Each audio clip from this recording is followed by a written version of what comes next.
Hi, Kindlech. We are here to, God willing, make a Torah video. Couldn't find something so timely. It is now, last night we counted 10 days of the Omer, so we're holding a little after Pesach. Hoping to find something on Sfiras Omer or Shavuos, because it's coming up, but wasn't able to find quickly, and time is tight, and, Chassidus, it never goes bad. It's good any time of year. So we're going to learn something about Acahron Shel Pesach, God willing, with God's help. And as always, learning to bind our souls to God, good pleasure to get hasten and redemption, and further the Rebbe's Malchus, who we see in the background here.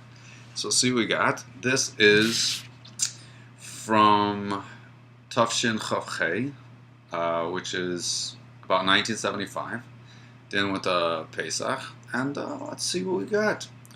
And it passed over, it rested on him the spirit of Hashem. Excuse me. Marecho B'yiras Havaya, and the smell of the fear of God. Excuse me. Pardon me. And it goes on to continue. Beger Zev and Kevis, that the wolf will lie down with the lamb. Barakvod Kushamor Echad Admor, Baimor Divrei Hamaskil Zeh, and the previous Rebbe said, Rabbi Yosef Yitzhak Schneerson, Shebesukin Elu Mistar Nevi Bias Mashiach, that with these verses, the prophet, he was trying to describe the coming of Mashiach, Sitkanu Yavu Legaleno Babas Achas, that he should come and that he's coming to redeem us instantly. But Omer Bezek Kama Devarim Benogea the Melech HaMashiach Ven Hin Chagaso, and he's telling us a little bit about King Mashiach and then how he conducts himself. First, he tells you how great King Mashiach is himself. That the Spirit of God rests on him. And then afterwards he explains his conduct. That he's able to smell with the fear of God. Translated that wrong earlier. I said that, and the smell of the fear of God was on him. No, he's able to smell through the fear of God. He has an intuition through his fear of God to kind of tell what's going on. He doesn't need to be told what's happening. Just through his fear of God, he can intuit. When you're connected to the Eibishter, you're connected to everything. So if you're really wired in, then you don't need the external information. You don't need the other party to tell you. You're, so to speak, being informed directly from God. Here we're saying from... he's able to smell, so to speak, not really, literally smell, but he can intuit through his fear of God all the events and details what are going on. See what else we got. Shagam v'reich hu inyam negasu, that somehow the smelling is sort of how he conducts himself. Let's see what that means. The morach v'dayin, that he'll smell and judge. That's sort of what I was indicating a minute ago. And then we continue with this idea of the wolf lying down with the lamb. So let's see what that is.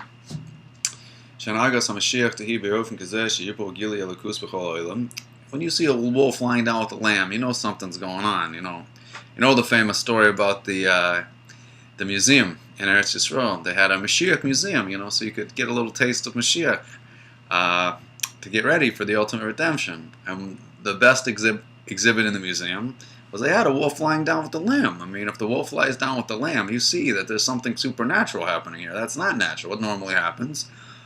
It's not going to be a real good day for the lamb. You can imagine if he's lying down with the wolf. So they see the wolf lying down with the lamb, and the patrons of the museum are stunned. They're like, oh, this is unbelievable. So one of them goes up to I think the right word, I'm not sure, the museum curator, and says, this is unbelievable. I can't believe such an exhibit. How do you do it? The curator says, no problem. We just get a new lamb every day. Anyway, one of the signs of the redemption is the wolf lying down with the lamb. Let's see. That and when I see that, I really get a palpable taste of godliness in the world to see such a supernatural thing. That's definitely not the order of nature to see the wolf and the lamb chilling together. Not only will this be revealed,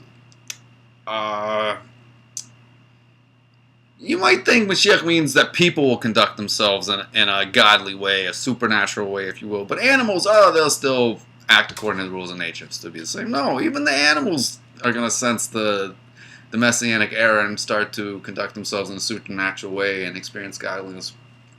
We had something like this before on Noah's Ark, by the way. In Noah's Ark, all the animals were peaceful, got along.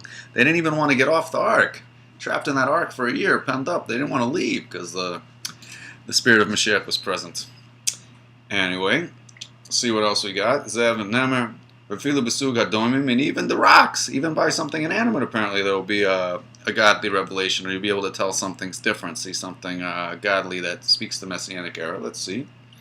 Because the verse continues, because the earth will be filled with knowledge of God. Even the physical earth, that even the earth itself will be filled with knowledge of the Eibishter. Just see how much more we got here. That'd be nice if we could finish off Os Alef. Alright, let's try to do another paragraph, kids. Alright. So in the first paragraph, we talked about a few different things. What's Mashiach like? Why is he so great? How does he conduct himself? What are we going to see in the world when he's here? Let's see how we continue. And the Maimer continues that we have to understand that since during the Messianic era, the world will be filled with knowledge of God. What do you need a king for? If I can look around as my simple self and see godliness everywhere, what do I need somebody helping me for? I already see it. I'm there. I see the wolf and the lamb. What more do you want from me? What's this all about? What's the idea of kingship? That someone's exalted, they're elevated, they're raised above. Completely above the nation, above the people, of a different ilk and character. Voyim Shel Melech, Af Shelachar Chaim Tenuas de Kirov, Shel Melech Miskarv El Am Lanagim Kurtsoina Haim Beofen Romos Avdallah.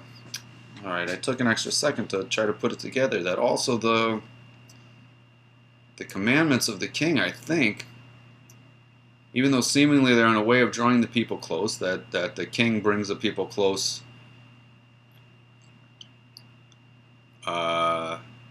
to. The king draws the people close to that they should conduct themselves according to his will. Even this is in a way of exaltedness and separateness. I'm not sure I translated that right, kids. Alright, Bederech, Bakuda, V'Gezera, in a way of decree and charge. He gives them a charge. Just 1 second to work this out. Let's try it without the parentheses. That also the commands of the king, they're in a way of exaltedness, in a way of decree. What's he making these decrees for? To draw the people close. I think that's the idea. So too by the nation. And when the people do what the king asks, it's not because they totally understand where the king's coming from. Well, they'd be the king if they knew what was in the king's heart and mind. But no, it's not why they're doing it. They do it because of the fear and awe they have of the king. And so too it should be by Hashem. We don't do what Hashem asks us because we understand it. You want to worship a God you can understand. That's like worshiping yourself. So what do we see here? They do it because they have a certain awe of the king. That his fear should be upon them. So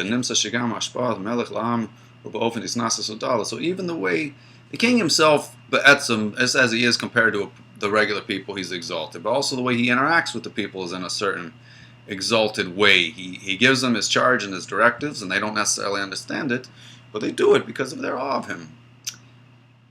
They're not connecting to him because, saying the same thing, they're not connecting to him because they understand him, because they can relate to him. It's a distant connection there. Just because of their fear and awe of him, they move forward in the way he would like. And this is the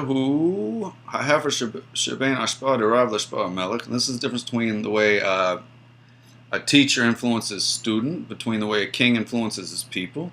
Because when it comes to a teacher, he draws close to the Talmud. When you want to teach someone, you have to give them, then they need to understand it. You're trying to get it so they should understand it. And if you're some big expert in your field and you're trying to teach someone who is new to the field or an intermediate in the field, you have to contract your knowledge and almost remove your knowledge from yourself for a second and let it come back and put it on a level, on their level, in a way they'll appreciate. The idea is to meet them on their level when you're teaching. You want them to take it into Pneumius in their innermost self and be able to understand it and carry it around and really be one with what you're saying.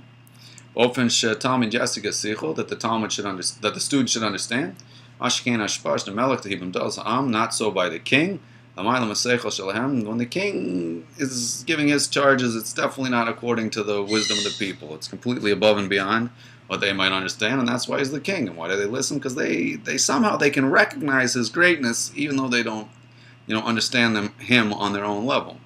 So because of their fear and awe, they listen. But by the teachers, because they do understand. And what's the source for these two types of influence of the king and the teacher? You see them both in Torah. There's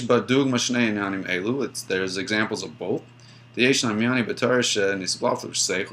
of Torah that you can really wrap your head around. It's designed that you should understand it. That's one of the most, if I can say most, but one of the amazing things about God. First of all, he was able to contract his knowledge enough that it could be written. It could be contained in written letters, in ink, on parchment.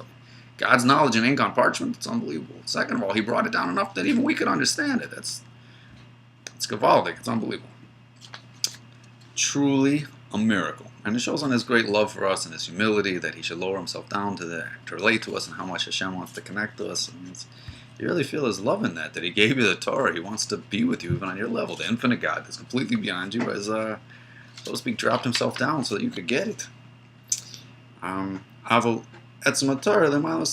the true Torah, the essential Torah, is completely beyond intellect.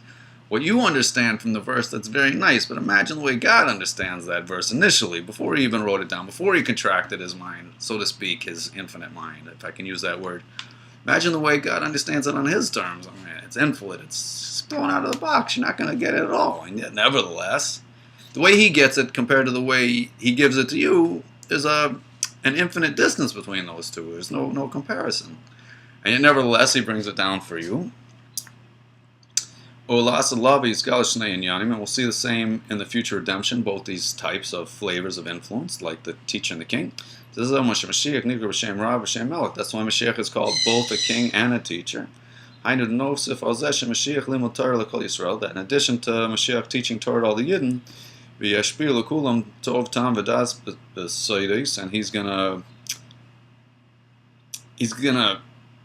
and I'm gonna change a word just to make it smooth in English. This isn't the exact Hebrew, but this is clearly the intent, according to me. This is how I understand it.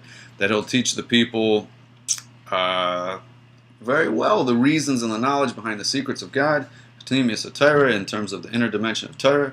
And that's why he's called a Rab. He's going to take the highest things, even the innermost secrets of God, and bring it down to a way you could understand.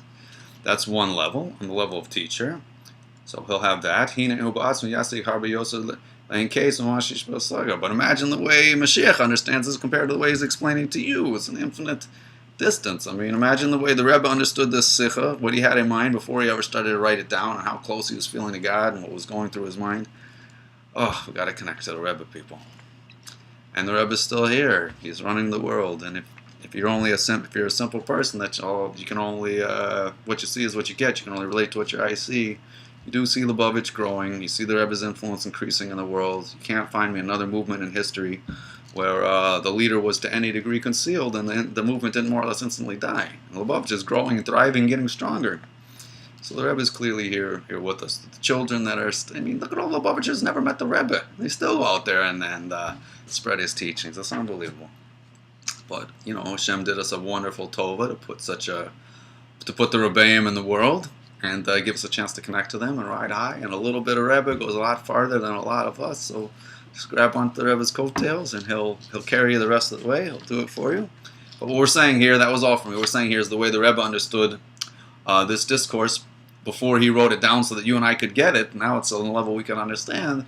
It's just infinitely great. Imagine the connection to God and the light and the aura he was experiencing before he ever contracted his mind to write this down. Okay.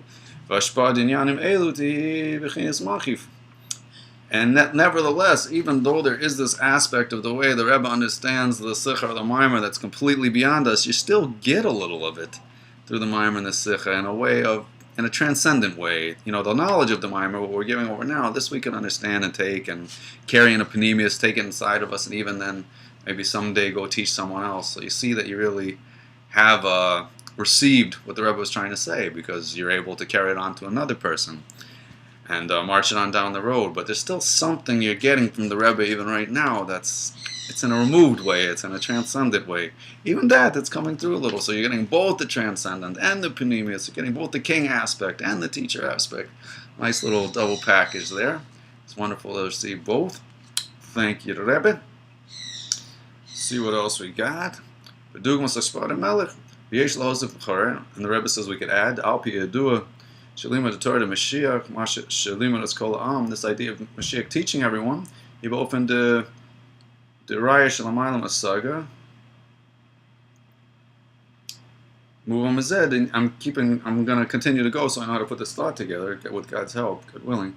And then you should speak about open the Melech, Cheminyanim Ki Ilu Sheinam Yecholim, Obigili Afilu Beriyah Shamat Aseichel, Avo became it says Shechei Gam Melech, Yigal Yisrael Gam Inyanim Elu.